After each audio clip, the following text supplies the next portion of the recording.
Labdien, sveiciens visiem, mani sauc Nauris Svika, un šodienas video temats – tava ideālā komanda. Ar ko sākt? Kā jau jebkuru jaunu lietu, ko mēs iesākam, ir jābūt kaut kādam starta punktam, starta līnijai. Nav jēgas komandas veidošanas procesā ielikt pa vidu un tad mēģināt ārēties uz visām pusēm. Komunikācija, vadība, struktūra, visas pārējās lietas. Un sākums ir pavisam vienkārši, tāpat kā varētu teikt jebkuram projektam. Jums ir jābūt skaidram mērķim, skaidrai vīzijai, uz kurieni jūs gribat virzīties. Ir daudz un dažādas metodas, kā to visu dabūt gatavu, tomēr, manuprāt, viena no vienkāršākajām un tajā pašā laikā arī efektīvākajām metodēm ir sekojoša.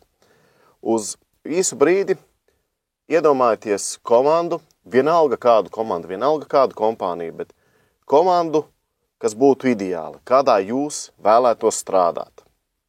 Palidinieties nedaudz par šiem sapņiem un tad paņemiet papīra lapu, uz kuras uzrakstiet 3 līdz 5 svarīgākos punktus, kas šajā komandā būtu jāiekļauj. Respektīvi, kas jums patiktu komandā vai kas jums ļoti nepatiktu, kas jums uzreiz liktu mukt no tās komandas prom, bet vairāk tendējamies tieši uz šīm pozitīvajām pusēm.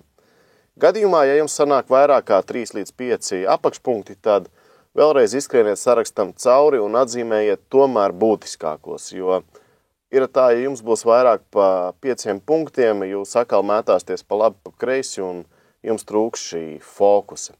Tad 3 līdz 5 apakšpunkti, tas ir tāds kā optimālais skaits. Pēc tam paņemiet šo sarakstu, uzrakstiet uz smukas tīras lapas un no nākošās dienas mēģiniet sākt iekļaut šīs lietas, kas jums ir svarīgas, sava paša komandā vai uzņēmumā, ja jūs esat uzņēmuma vadītājs. Lai jums veicas!